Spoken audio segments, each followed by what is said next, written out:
tema del divorcio sin expresión de causa se da en el año 2015, cuando se emite la jurisprudencia que es el resultado de una contradicción de criterios. Este asunto llega a la Suprema Corte de Justicia de la Nación y la primera sala, aunque se registra con el número 73 de 2014, que fue cuando llegó a la Suprema Corte, pero en realidad se resolvió hasta el año 2015, viene esta jurisprudencia que revoluciona todo el derecho para todo el país. Y es que en algunos estados de la República se habían empezado a eliminar las causales de divorcio, pero en otros sí seguían. Entonces, hacía años, voy a regresarme un poquito, en el año 2008 se presentó un amparo ante la Suprema Corte de Justicia de la Nación, donde una persona que es una mujer transexual solicitó se le hiciera el cambio de nombre y de género en su acta de nacimiento. Obviamente estaba en la Ciudad de México. Esta persona pues ya había hecho todos los trámites que establecía la legislación de la Ciudad de México, es decir, había llevado todo el acompañamiento psicológico, había hecho se le había hecho la cirugía de reasignación sexual y lo único que faltaba era que en sus documentos de identidad, que era pues obviamente su acta de nacimiento, se le modificara, que ahora pues obviamente era del otro sexo y el cambio de nombre. Esta persona promovió un juicio solicitando esto, pero el juez ordenó que lo único que se hiciera fuera poner una notita marginal en su acta de nacimiento donde dijera que esta persona pues había hecho el cambio de género.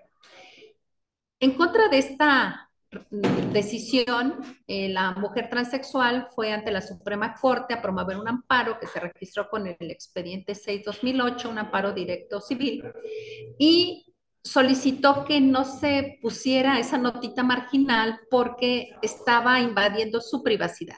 La Corte resolvió cuando llegó el asunto que efectivamente pues era una invasión a su privacidad, que todos tenemos derecho pues a como a preservar aquello que consideramos muy de nuestra intimidad, pero la Corte fue más allá, por eso es que les comparto esta parte, porque la Corte, sin que se lo preguntaran, analizó y dijo, es que toda persona tiene derecho a lo que se denominó el libre desarrollo de la personalidad, y esto significa que cuando uno decide o se autopercibe de una forma internamente, pues tiene derecho a que también externamente se le vea de esta manera.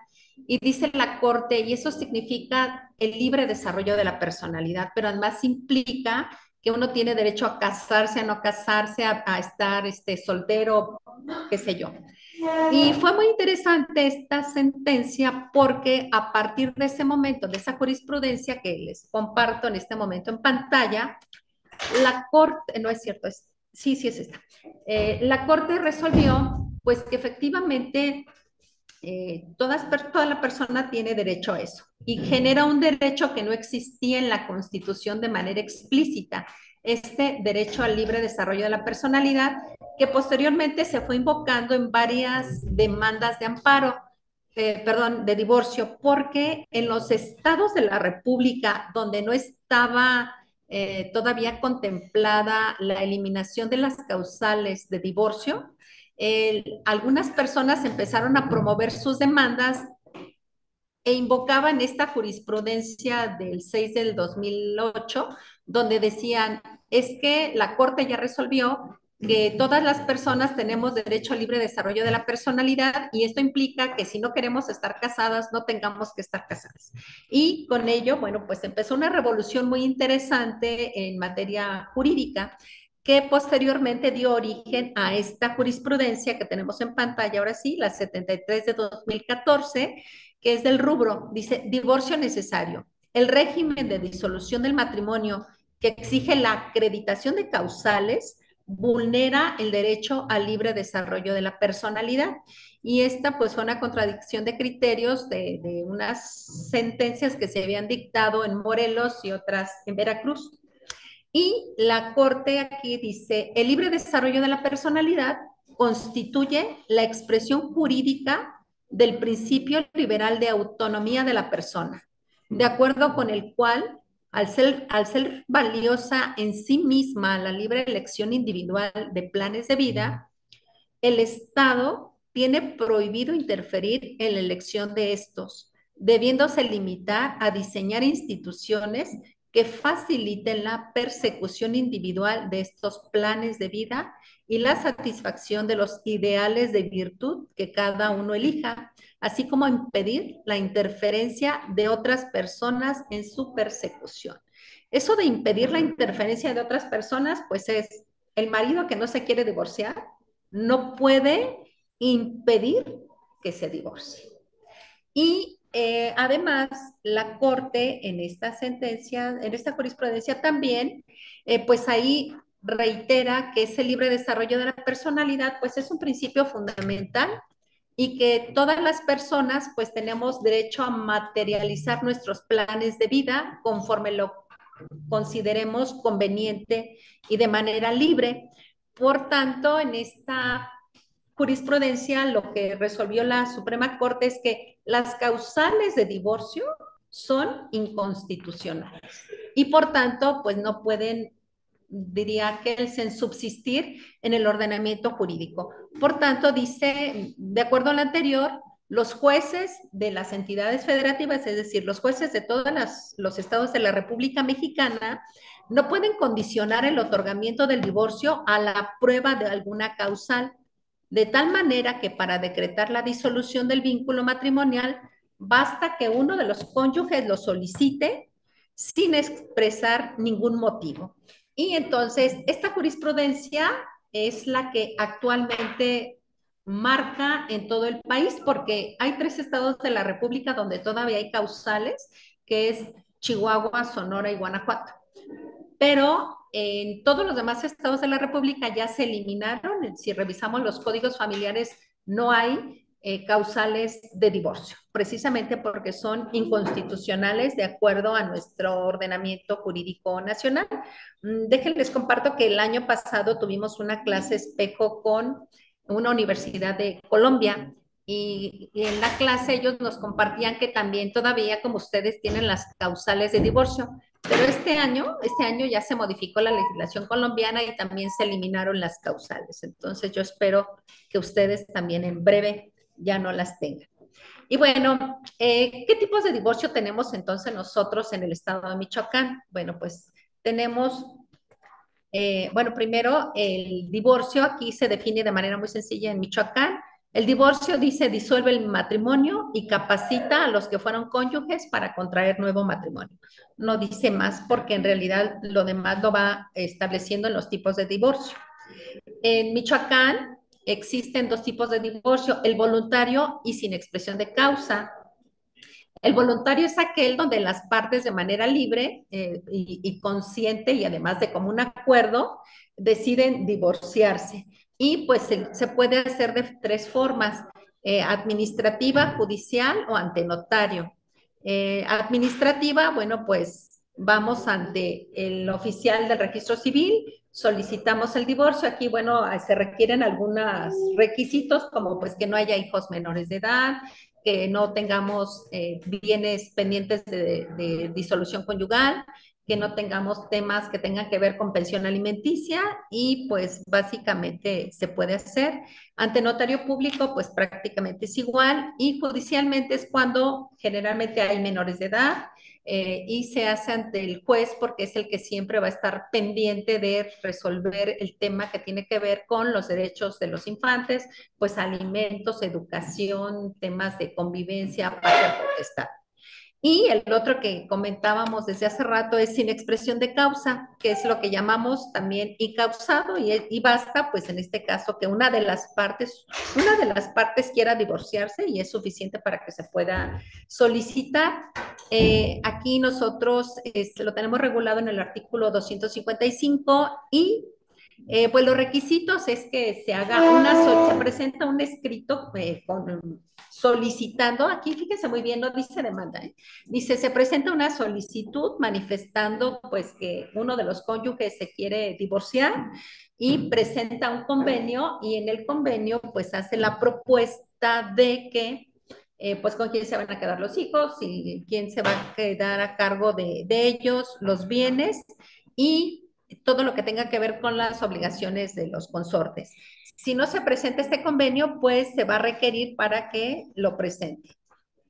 Y la propuesta del convenio debe de contener lo siguiente, es decir, quién se va a hacer cargo de los niños, cuándo van a hacer las visitas, qué progenitor los va a tener, qué cantidad de alimentos se van a pagar y cómo se va a administrar la sociedad conyugal durante el procedimiento y hasta que termine. Y bueno, de una vez ahí mismo, si hay necesidad de una indemnización, se va a promover. Y si no se hace en ese momento, se tienen hasta 2 años contados a partir de que se disuelva el matrimonio para promover la acción respectiva al cobro de la indemnización. La indemnización puede ser hasta un 50% respecto de los bienes que tenga el cónyuge, que obviamente pues tenga todo el patrimonio en este caso. Y solo va a proceder esta indemnización si se hubiesen casado bajo el régimen de separación de bienes, porque bueno, en México existen dos regímenes. El primero es sociedad conyugal, que se celebra pues al momento de contraer el matrimonio o posterior, no importa. En el acta de matrimonio ahí se establece bajo qué régimen. Y si es por bien sociedad conyugal, bueno, pues se establece en unas capitulaciones matrimoniales que son equivalentes a una escritura pública ante notario, pues cuántos bienes llevan al matrimonio, cómo se va a administrar y demás.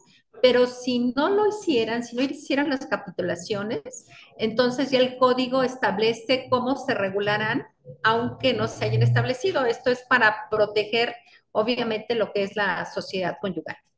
Pero en el caso, me regreso, solo va a haber indemnización cuando se hayan casado por bienes separados, es decir, cuando cada quien solo llevó lo suyo al matrimonio, es decir, su trabajo o sus bienes, y los van a mantener separados. Sin embargo, en este caso, si generalmente la mujer se dedicó al hogar, no trabajó porque cuidó a los niños, estuvo al pendiente de la comida, de la ropa del esposo, llevó a la casa, en ese caso le corresponde hasta un 50% de indemnización. Y bueno, me voy a enfocar ahorita en cómo la Suprema Corte ha ido generando jurisprudencia, es decir, resolviendo para todo el país cuál es la forma en que se deben de interpretar algunas disposiciones de los artículos de los diferentes estados de la República Mexicana, que tiene que ver precisamente con el divorcio sin expresión de causa. Y bueno, el primero dice, emplazamiento al juicio de divorcio incausado, su omisión no tiene el alcance de dejar insubsistente el vínculo matrimonial decretado. En este asunto, la Suprema Corte lo que resolvió fue que hubo un divorcio donde una de las personas presentó su solicitud para divorciarse sin expresión de causa y bueno, pues al presentarla siguió el procedimiento, pero no se le emplazó debidamente a su otro cónyuge y aunque no se le había emplazado bien, pues el juez dictó la sentencia y la divorció. Entonces, el cónyuge que no fue emplazado, pues promovió un amparo y dijo es que debieron de haberme notificado. La corte dijo en ese momento, dijo no importa que no te hayan emplazado, lo que nos interesaba, o sea, la finalidad del divorcio sin expresión de causa, pues es que se divorcie porque no quiere estar casada y pues no importa si tú estás de acuerdo o no y si no te enteraste del todo. En ese momento la corte resolvió así porque decía, dice, el tribunal colegiado determinó que el efecto de la concesión del amparo por falta de emplazamiento a un juicio de divorcio no tiene el alcance de dejar insubsistente la sentencia que ya se había dictado para divorciarlo. Dice, porque con ello se afecta el libre desarrollo de la personalidad a quien pretende divorciarse. Bueno, en ese momento así lo resolvió, perdón, no fue la Suprema Corte, fue un tribunal colegiado que también tiene capacidad, digo, competencia para emitir jurisprudencia. Y es que en ese momento lo que más imperaba era el reconocimiento del libre desarrollo de la personalidad para poderse divorciar. Por eso es que el colegiado dice, pues si dejamos insubsistente todo el juicio para que nuevamente se le emplace y se siga desde el inicio, estamos yendo en contra de lo que decimos que es el derecho al libre desarrollo de la personalidad. Bueno, eso se resolvió con el colegiado. Sin embargo, más adelantito se emitió otra jurisprudencia y esta, pues obviamente fue de la primera sala de la Suprema Corte. En esta, lo que se resolvió fue lo siguiente. Dice, el juicio de divorcio sin expresión de causa en un proceso, bueno, en el juicio sin expresión de causa se ventilan dos cuestiones. Una es la disolución del vínculo matrimonial y la otra es la regulación de las consecuencias inherentes a esta. Es como, pues, la disolución de la sociedad conyugal, pues el tema de los niños, el tema de la patria potestad, es decir, todo lo demás que se genera pues a partir del matrimonio. Y lo que se resolvió en este asunto fue que como en un juicio de divorcio no solamente se trata de divorciarse, sino de divorciarse y de resolver todas las cuestiones que tengan que ver con los bienes y los niños, resolvió la Suprema Corte que en ese caso es un juicio que se puede dividir en dos partes, es decir, que se puede resolver en un primer momento divorciarlos y el tema de la separación de bienes y los niños los podemos resolver aparte, porque ese era un asunto que era un tanto complejo porque decían, entonces nos vamos a esperar hasta que se resuelva la sentencia, no sé, que se dicte la sentencia en 2, 3 meses para poderlos divorciar, o podemos divorciarlos al principio, es decir, cuando corresponde de inmediato, porque muchas veces pues sí se querían divorciar, pero el tema de los niños y los bienes era un tema complejo que no lograban ponerse de acuerdo y entonces había que esperar todo el procedimiento que podía ser muy largo. Entonces la Corte lo que resolvió es que en estos juicios de divorcio hay dos asuntos, dos pretensiones, y dice, si las leyes locales que lo regulan admiten la posibilidad de decisión, es decir, estas dos A y B, el proceso puede culminar con más de una sentencia definitiva y no solo con la que decida la totalidad del litigio. Es decir, en estos juicios, pues puede haber una sentencia que dijera los divorcios, es decir, la sentencia de divorcio, y posteriormente emitir la sentencia que resolviera el tema de los niños, los alimentos y los bienes. Bueno, no sé si hasta aquí tengan alguna duda o continúo. ¿Continúo? Ok. Sí, profesora, sí se está entendiendo. Sí, ok. Y bueno, más adelante, en el año 2024, realmente no hace mucho, fue el año pasado, hubo una contradicción de criterios que llegó a la Suprema Corte de Justicia de la Nación. Esta contradicción se da porque en unos estados se estaba resolviendo de una forma el mismo asunto y en otros se estaba resolviendo de otro. Y entonces llega la Corte para que la Corte decida cuál de los criterios debe prevalecer. Nosotros no decimos uno estuvo bien y el otro está mal, nunca decimos así. Jurídicamente decimos hay un criterio que es el que debe prevalecer. Y en este caso es el siguiente, dice emplazamiento al juicio de divorcio sin expresión de causa. La reposición del procedimiento por su ilegalidad tiene como consecuencia dejar sin efectos la sentencia de divorcio. ¿Se acuerdan que hace rato habíamos comentado, 2 diapositivas anteriores, que un tribunal colegiado de circuito había dicho, pues, aunque se haya emplazado mal, no importa, ya se divorció, ya está divorciado, no vamos a reponer el juicio, porque va en contra del libre desarrollo de la personalidad? Pues no, la Suprema Corte de Justicia de la Nación dijo, ¿sabes qué? No. En realidad, si hay un emplazamiento que no se hizo bien, Entonces necesitamos dejar todo sin efecto, es decir, esa sentencia que ya se dictó la vamos a anular y vamos a ordenar a reponer el procedimiento desde el principio. Es decir, vamos a notificar al cónyuge que no sabe que si el otro se quiere divorciar, vamos a notificarle que el otro sí se quiere divorciar para que él pueda deducir los derechos que le corresponden. Esta deducción de derechos no significa que se oponga al divorcio, porque eso no tiene ningún valor, pues. Es decir, se va a divorciar aunque el otro no quiera, así de sencillo. Pero lo que sí puede oponer son algunas objeciones que tengan que ver sobre todo con temas que son inherentes al matrimonio. Y es que la Suprema Corte resolvió, y tiene toda la razón, por supuesto, que el emplazamiento es el presupuesto procesal más importante porque te puede llevar a la pérdida de un conjunto de derechos que tienes y que si no estás emplazado o no estás bien emplazado, pierdes el derecho de reconvenir o de contestar la demanda haciendo valer esos derechos que tienes y que obviamente pues no tienes por qué perder y sobre todo porque procesalmente no fuiste debidamente emplazado. Aquí la Corte dijo que la falta o nulidad del emplazamiento en un juicio de divorcio sin expresión de causa conlleva la reposición de todo el procedimiento. Es decir, aunque ya estabas divorciado, pues nada, esa sentencia queda sin efecto y vamos a empezar de cero otra vez el juicio.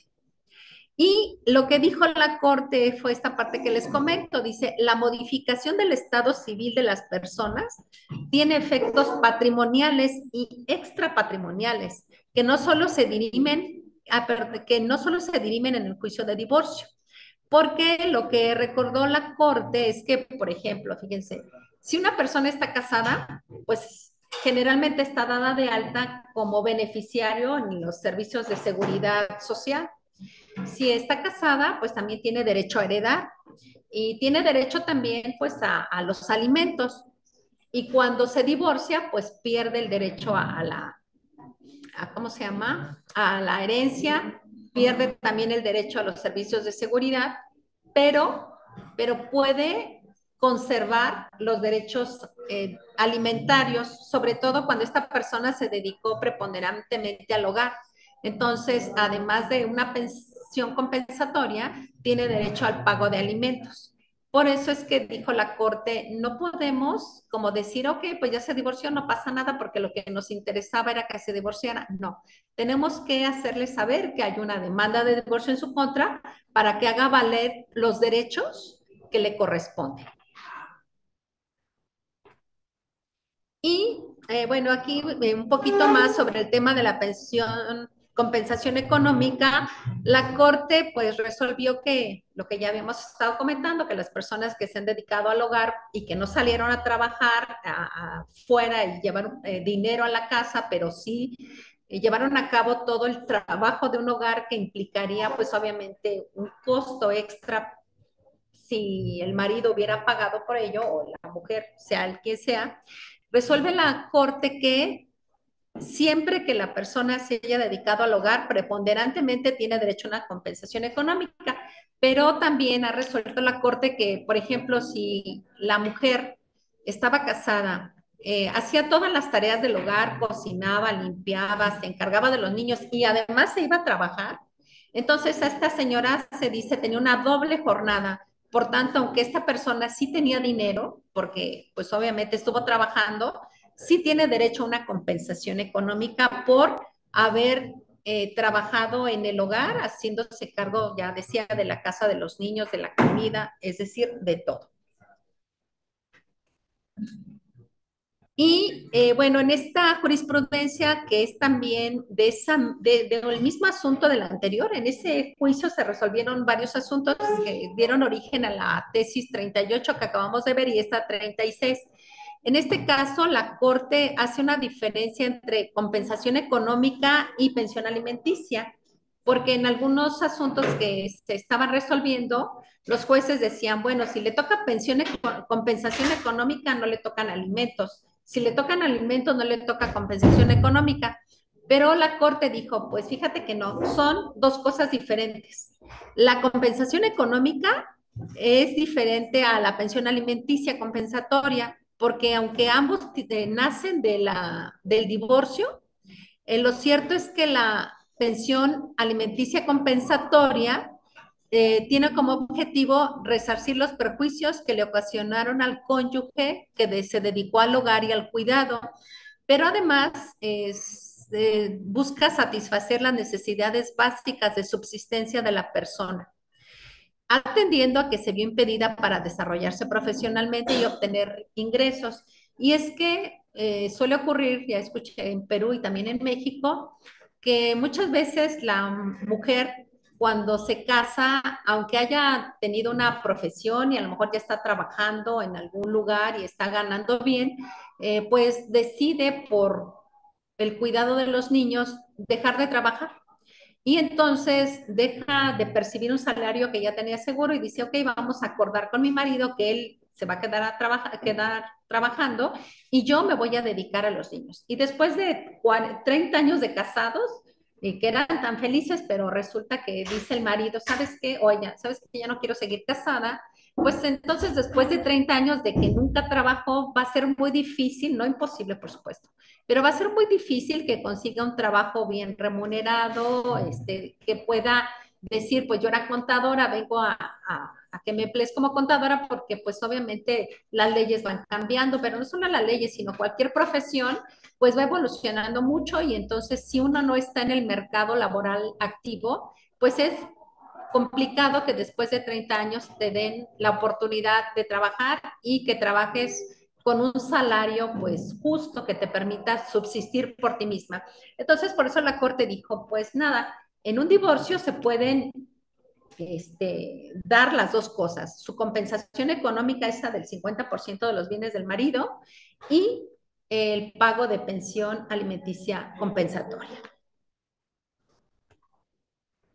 Y bueno, ahorita quiero compartirles un caso que es muy interesante, es la jurisprudencia que se emitió en el amparo directo 12-2021, donde la Suprema Corte analiza un juicio de divorcio, pero lo hace desde la perspectiva de discapacidad. Y es que en los últimos años en México se han generado diferentes protocolos para juzgar con, por ejemplo, perspectiva con discapacidad, perspectiva de interseccionalidad, perspectiva de infancia. Es decir, los juzgadores tienen que atender el caso que están resolviendo, tomando en cuenta como las características o desigualdades de las personas que vienen a juicio, porque generalmente estamos en presencia de grupos vulnerables, es decir, de personas que tienen una situación especial que los deja en un estado muchas veces de indefensión. Y en este caso que les comparto, pues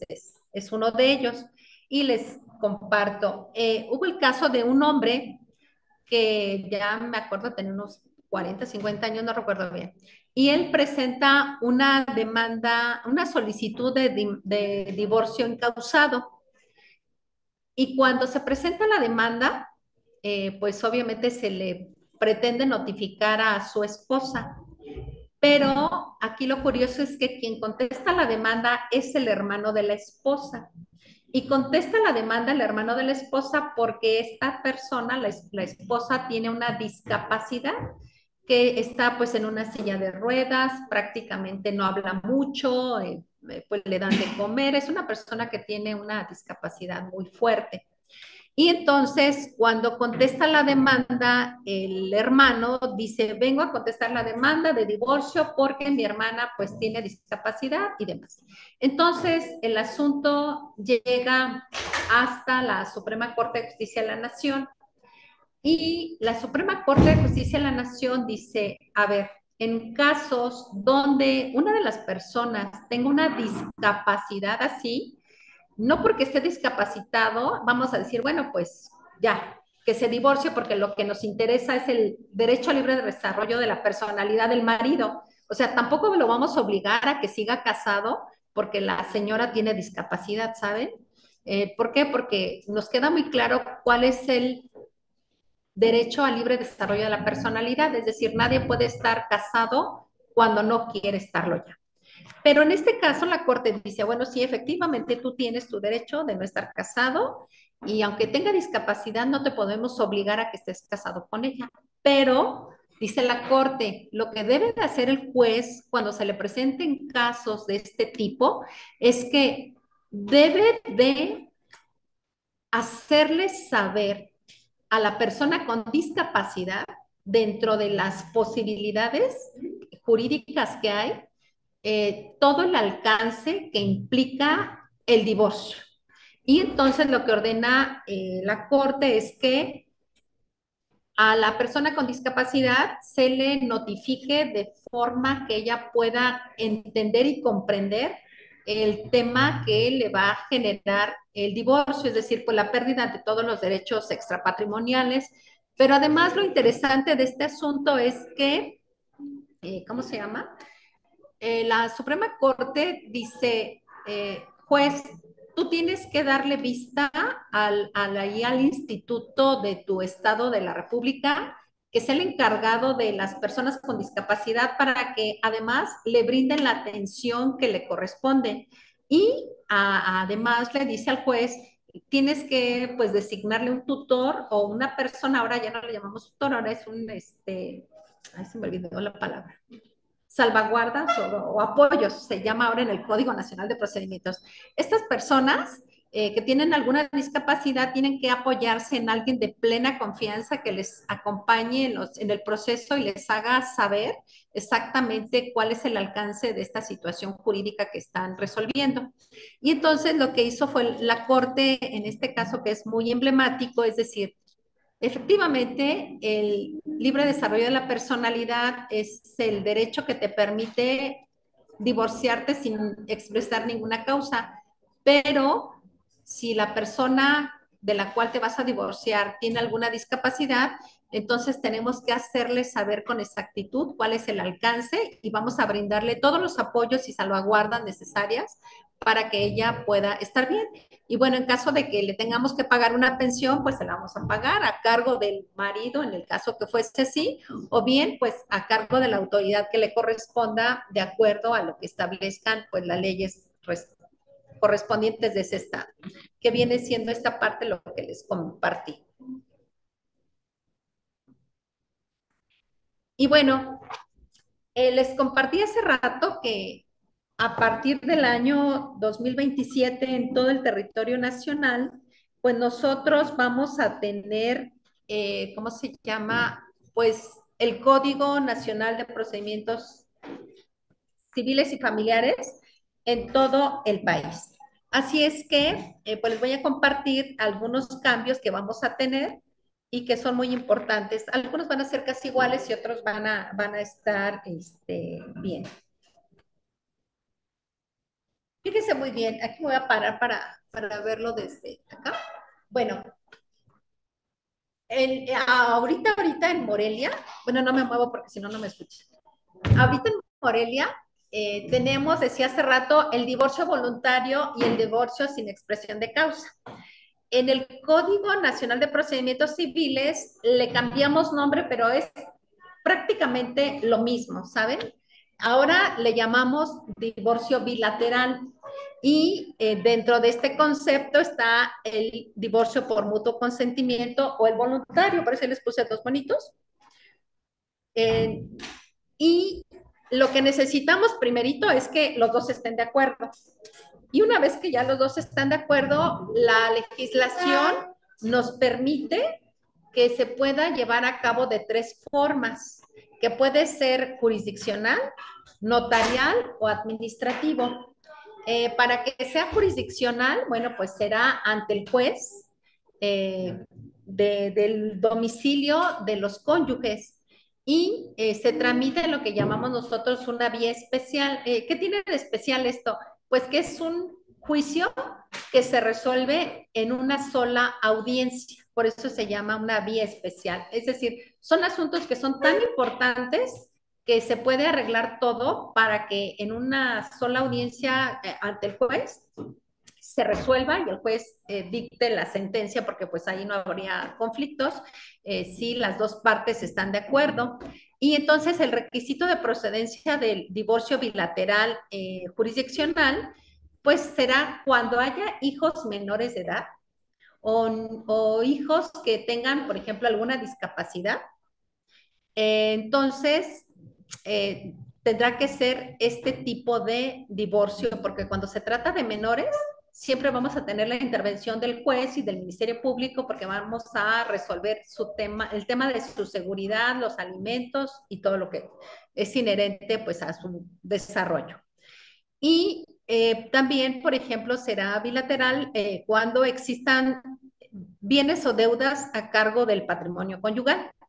Y el procedimiento, pues obviamente se presenta, fíjense muy bien, aquí dice, se presenta una solicitud, no dice demanda. Es una solicitud que es parecida a la demanda, donde dicen, venimos, señor juez, venimos a divorciarnos de manera voluntaria, los dos estamos de acuerdo, y pues se exhiben obviamente las actas de matrimonio, las actas de nacimiento de los niños, el convenio que se va a aprobar en la audiencia con intervención del Ministerio Público, y en esa audiencia que se señala fecha para su desahogo, el juez dicta la sentencia y ahí mismo se gira el oficio para mandarlo, bueno, el oficio donde dice que ya se divorció, para mandarlo al registro civil y se haga la anotación respectiva.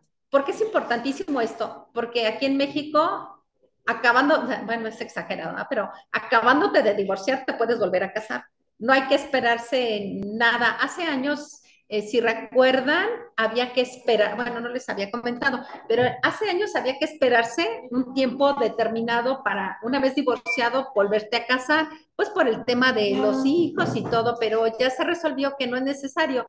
Si hoy te divorcias en la mañana, pues en la tarde te puedes estar casando o al día siguiente. Por eso es importante que el juez, una vez que se termina la audiencia, dicta la sentencia y ahí mismo gira el oficio y dice, pues ya, rápido, pueden inscribirlo y quedaron ya divorciados desde este momento.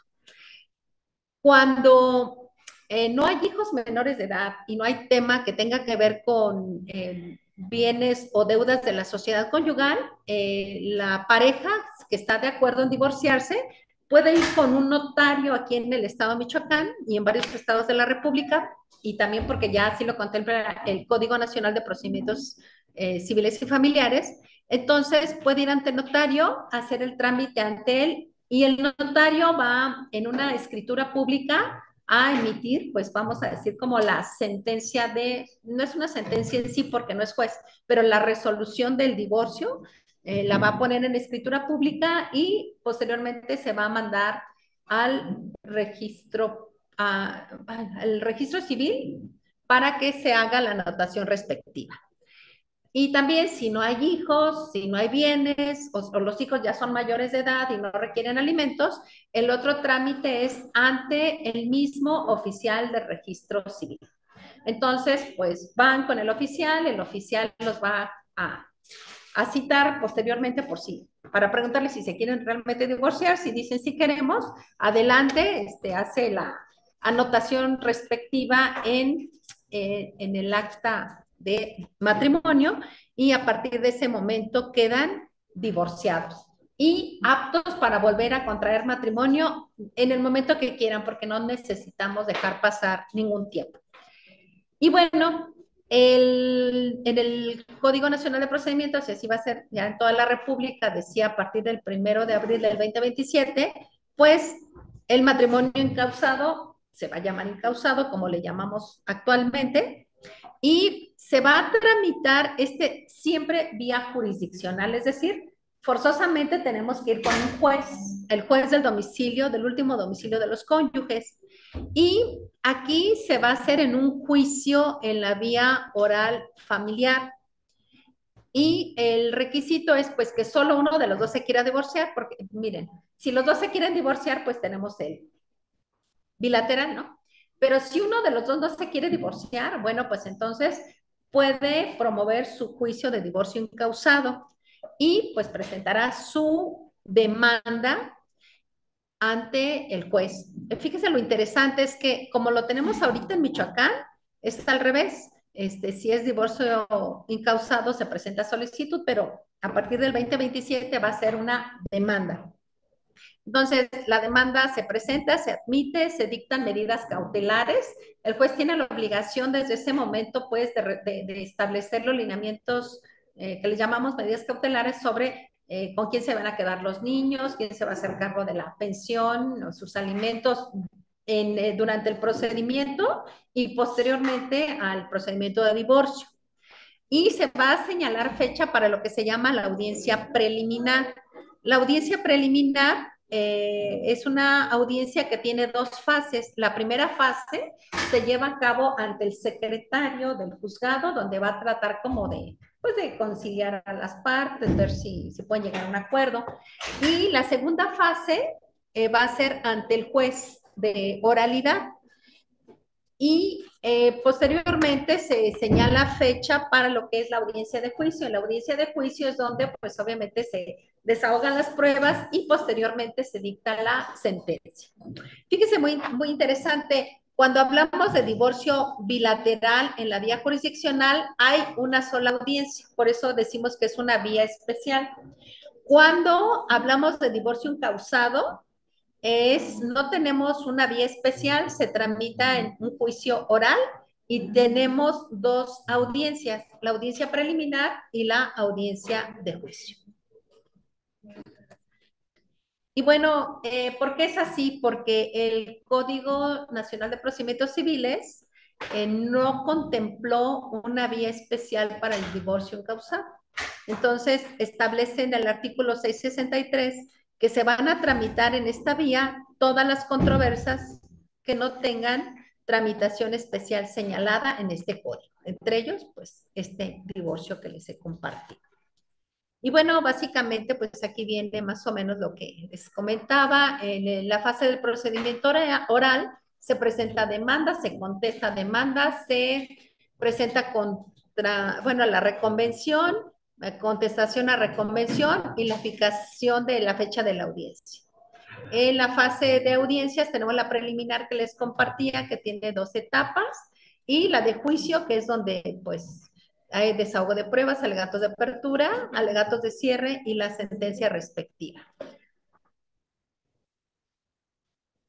Pero algo que quiero compartirles importante es lo siguiente. En la audiencia preliminar de este juicio oral, donde se está resolviendo el divorcio incausado, tenemos la junta anticipada ante secretario, que recuerden, les dije, son 2 fases. Aquí las partes pueden acordar, si logran ponerse de acuerdo, llegar al acuerdo de un divorcio bilateral. Y entonces el secretario va a pedir que se haga el cambio de vía. Ese cambio de vía solo lo puede hacer el juez. Entonces, el juez, ya me adelanté, espera un tantito. Sí. Cuando pasan a la segunda fase de esta audiencia, ya ante el juez, en la misma sala, el juez, si logra que los cónyuges se pongan de acuerdo y hagan un convenio sobre cómo se va a resolver el tema de los niños, los bienes, todos los alimentos y el pago de pensión alimenticia si lo hubiera, entonces el juez en este momento hace lo que se llama el cambio de vía y entonces resuelve el divorcio en la vía especial como si fuese un divorcio bilateral. ¿Sale? Y bueno, esto es aquí lo que les comparto. En el 677 viene esta parte que puede haber el famoso cambio de vía y en este momento se resuelve así. Ahora, si las partes, fíjense muy bien, si las partes no llegan a ponerse de acuerdo y dicen, no llegamos, no nos vamos al cambio de vía, entonces en ese momento el juez, en esa audiencia preliminar, puede resolver únicamente lo relativo al divorcio de las personas. Dice aquí, si las partes no reúnen los requisitos necesarios para acceder al cambio de vía, la autoridad jurisdiccional, es decir, el juez, dentro de esa segunda fase de la audiencia preliminar, particularmente en la etapa de fijación de la audiencia de juicio, resolverá de manera oral únicamente la disolución del vínculo matrimonial, es decir, el juicio no se acaba, pero ya están divorciados, que es prácticamente lo que tenemos actual en este momento, ¿no? Y bueno, pues los requisitos del divorcio bilateral es que pues se haga la solicitud, se dé vista al Ministerio Público, establece fecha para la audiencia. En la audiencia se revisa el convenio que se presentó, se aprueba. Ese día se dicta la sentencia y es irrecurrible y causa ejecutoria por Ministerio de Ley. Es que, fíjense muy bien, el divorcio bilateral o voluntario es un divorcio que lo que queremos es que se divorciarnos rápido porque los dos estamos de acuerdo. Entonces, si solicitamos ese tipo de divorcio, llevamos el convenio, el juez lo aprueba, lo ratificamos, en ese momento se dicta la sentencia, esa sentencia ya queda firme, no la vamos a impugnar con nadie y en ese momentito el juez nos va a dar el oficio para la inscripción en el registro civil para que el oficial sepa que ya estamos divorciados y nos podamos casar en ese momento. También, por ejemplo, si hubo algún tema de sociedad conyugal y se disuelve ahí a través de ese convenio, también se mandan los oficios respectivos al registro público de la propiedad, pues para que ya se establezca que cada quien se queda con lo suyo o en los términos del convenio que se haya pues aprobado. Y bueno, pues no sé si tengan ahora sí preguntas en Perú y aquí en México. Adelante, por favor.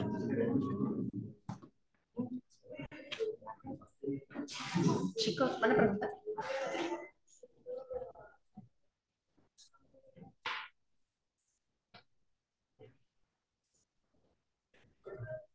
¿Nadie de México? A ver, chicos, pregunten.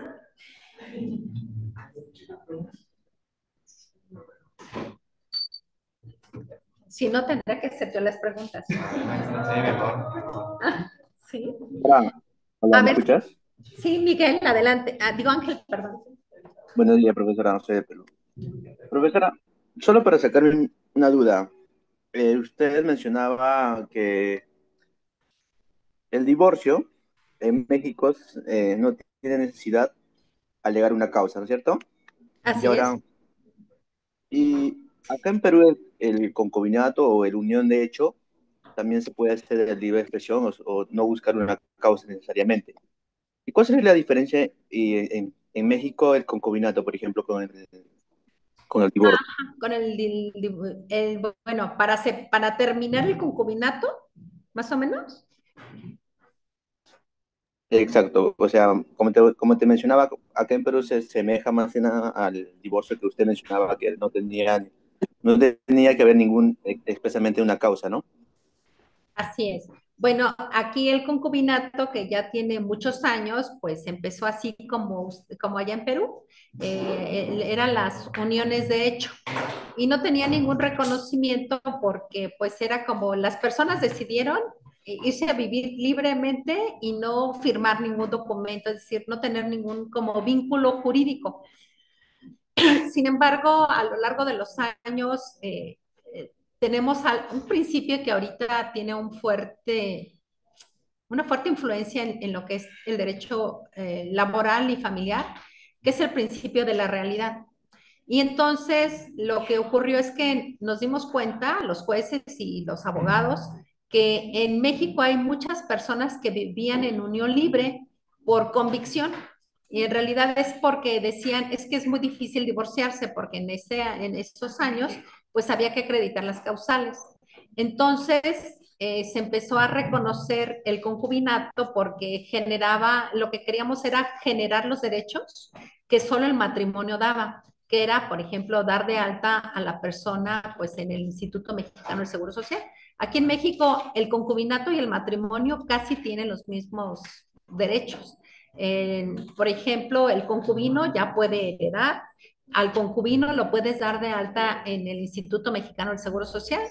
El concubino tiene pues otros tantos derechos, pero ya han llegado algunos asuntos a la Corte y la Corte ha establecido que hay una gran diferencia en el matrimonio y el concubinato respecto a este tema que tú mencionas.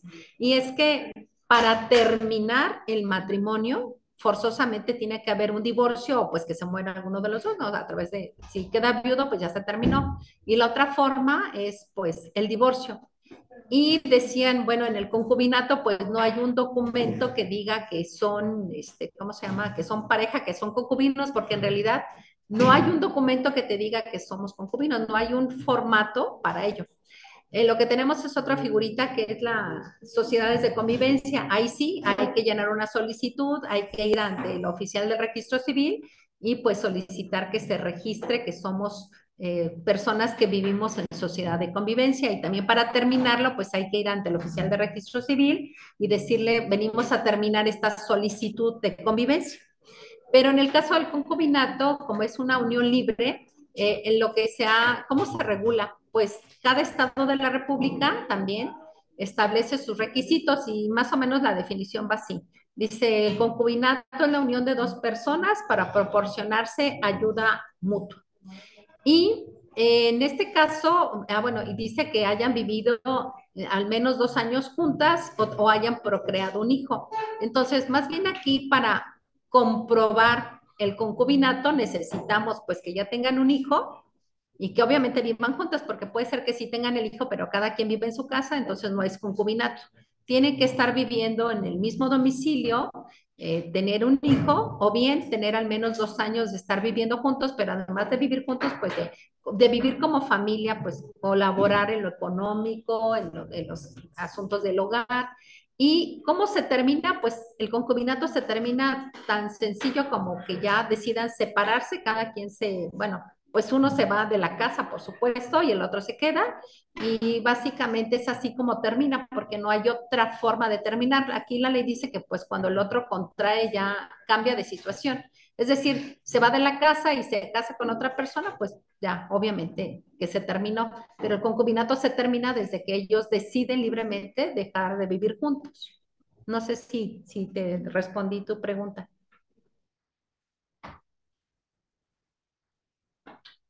Ángel. Sí, doctora, ya me queda más Sí. claro, sino que estaba un Ok. poquito confundido, pero gracias. Doctora, Sí, buenos días. ¿Se me logra escuchar, perdón? sí, Alexis, adelante. Sí, muy buenos días. Bueno, en primer lugar, felicitar su exposición, estuvo muy interesante, ¿no? Pero tuve, una cierta inquietud desde el momento en que empezó su exposición. Si bien es cierto, escuché que México es un estado federal, ¿no? Y en su país se aplica lo que es, el matrimonio igualitario sin depender, el sexo. Bueno, en nuestro país no es muy diferente, ¿no? Es un poco más conservador. Pero al ser México un país federal, ¿esto del matrimonio igualitario se da en todo México o en ciertos estados? Ah, ok. Se da en todo México y era lo que les compartí al principio, es que, mira, en la Ciudad de México, que nosotros decimos es una ciudad cosmopolita, es decir, muy variada, donde vamos, mucha gente pues tiene estudios académicos pues superiores a lo que es en el resto del país y hay pues diferentes religiones, es más diversa. Entonces, ahí en el año 2010, sí, en el año 2010 se modificó el Código Civil y se hizo porque se hizo una modificación a su código donde se promovió, pues obviamente, el reconocimiento del matrimonio entre dos personas. Y el asunto llegó hasta la Suprema Corte de Justicia de la Nación porque se impugnó obviamente por parte, vamos a decir, de los grupos conservadores. Entonces, cuando llegó el asunto a la Corte dijo, no hay problema, pues las personas libremente deciden casarse, pues se pueden casar, que sean del mismo sexo, no pasa nada. Pero eso solamente pasó en la Ciudad de México, entonces algunas personas se casaron allá y luego venían, por ejemplo, por trabajo aquí a Morelia, ¿no?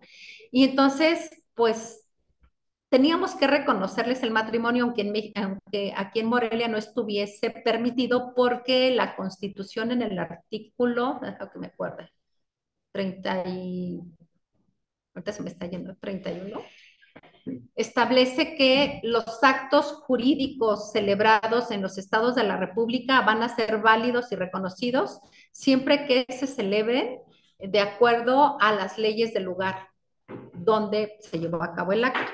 Y en este caso, el matrimonio en la Ciudad de México se había celebrado de acuerdo a la ley del Estado de México, de la Ciudad de México. Entonces, pues nosotros teníamos la obligación de reconocerlo, pero fíjate lo más interesante, y era un tema muy curioso, decían, y entonces ese matrimonio que se celebró en la Ciudad de México, y si viene a Morelia y se quiere divorciar, ¿los podemos divorciar? Y decían unos, no, no se puede, y otros sí, la verdad es que sí se podía, porque aquí en los estados de la República se establece que es juez competente para conocer del divorcio el del último domicilio de los cónyuges. Y si estaban viviendo aquí en Morelia y ellos decían, pues ya nos queremos divorciar esa pareja del mismo sexo, pues presentaba su demanda de divorcio aquí en un juzgado de Morelia y el juez tenía la obligación de divorciarlos. Así fue. Y luego tú me decías que sí, ¿por qué en todo México? Bueno, deja así, te voy a contar, les voy a contar, además tenemos tiempo para contextualizar, que ya mis alumnos de aquí lo vimos, pero para ustedes, con todo gusto. Resulta que en el año 2011 en México hubo una reforma muy interesante en materia de derechos humanos. Y en el artículo primero constitucional se estableció, ya existía desde el año 2000, más o menos, la prohibición de discriminar en México. En México está prohibido discriminar por origen étnico, por sexo, por si eres, por raza, por cualquier cosa, ¿no? Pero en el año 2011, en esta reforma de derechos humanos, se estableció que está prohibido discriminar por preferencia sexual. Y entonces en Oaxaca hubo un abogado muy brillante que estaba haciendo su maestría en la UNAM y entonces ya sabía cómo se trabajaba en la Ciudad de México estos temas de discriminación, igualdad y demás, ¿no? Y entonces este abogado promovió tres amparos porque yo digo que invitó a tres parejas del mismo sexo a solicitar permiso para contraer matrimonio allí en el estado de Oaxaca. Y entonces, dos de esas parejas, el oficial del registro civil les dijo que no podía otorgarles ese permiso porque el código establecía que el matrimonio era la unión de un hombre y una mujer para procrear. Y que pues como eran dos hombres no se podía. Entonces, otra pareja también solicitó y a esa pareja el oficial de registro civil dijo, sí, adelante, se pueden casar. Pero esos tres asuntos llegaron hasta la Suprema Corte de Justicia de la Nación porque donde les dijeron que sí se podían, la Consejería Jurídica impugnó esa resolución, promovieron el amparo indirecto, luego se fueron a la Suprema Corte, bueno, luego se fueron a la revisión y así rápido, los tres llegaron a la Suprema Corte, los tres asuntos, dos donde se decía que sí, que no se podía casar, perdón, y el otro que decía que sí se podía casar, los tres llegaron a la Corte. Y entonces la Suprema Corte de Justicia de la Nación, en unos amparos que se registraron en el año 2012, resolvió lo siguiente, dijo que efectivamente no permitir el matrimonio entre personas del mismo sexo era ir contrario al artículo primero constitucional porque la Constitución en ese artículo prohíbe discriminación. Y el principio de igualdad y no discriminación, pues permite, en este caso, pues que se casen. Al fin de cuentas es su decisión siendo mayores de edad. Y entonces, en ese primer momento, la Corte no declaró la inconstitucionalidad de ese artículo del Código de Oaxaca. Lo que hizo fue hacer una interpretación conforme tratando de salvar la constitucionalidad de las leyes. Esa interpretación conforme, que también estaba prevista en el artículo primero constitucional, establecía pues que la norma se va a interpretar conforme a, y esa interpretación que hizo la Corte fue, bueno, decía así, este artículo dice que el matrimonio es la unión de un hombre y una mujer, pero nosotros lo vamos a interpretar como que dice, el matrimonio es la unión de dos personas. Y entonces la Corte dijo, adelante, así se pueden casar. Y fueron los tres primeros asuntos donde se casaron personas del mismo sexo, aunque los códigos civiles en ese momento establecían que la unión, que era el matrimonio, la unión de un hombre y una mujer para procrear la especie. Y se empezaron a promover también de manera paralela varios amparos en diferentes estados de la República. Así igual, porque los códigos en todo el país, pues más o menos tenían la misma definición de matrimonio entre un hombre y una mujer. Y me acuerdo que hubo un partido político, el PRD, dijo, bueno, pues nosotros vamos a pagar a un abogado en cada estado de la República para que promueva un amparo así, y entonces la Suprema Corte resuelva 30 y tantos amparos. La verdad es que era suficiente con 5 sentencias que dictara la Suprema Corte en ese momento, porque era la manera de crear jurisprudencia por reiteración de criterios. Pero no, ningún estado promovió los 5 amparos, ¿eh? Se promovieron algunos en Morelia, bueno, en Oaxaca, ya esos 3, luego en Ciudad Hidalgo, bueno, en Hidalgo y demás. Se promovieron esos amparos y ya después la Corte dijo, pues tenemos 5 que hemos resuelto y entonces emitió la jurisprudencia donde en que no se las mostré porque era para el matrimonio, en esa jurisprudencia la Corte resolvió que prohibir o prohibir el matrimonio entre personas del mismo sexo era contrario al principio de igualdad y no discriminación, por tanto resolvió las normas que traen una discriminación implícita, que viene siendo esa, deben ser expulsadas del ordenamiento constitucional o del ordenamiento legal porque son contrarias a la Constitución. Y bueno, a partir de ahí, entonces, algunos estados empezaron a modificar sus legislaciones y prácticamente en todo México ya la definición de matrimonio dice así: el matrimonio es la unión de 2 personas para proporcionarse ayuda mutua. Solo hay 3 estados de la República donde el matrimonio todavía no se define así, que es, que me acuerdo, es Guanajuato, es Chihuahua y Aguascalientes.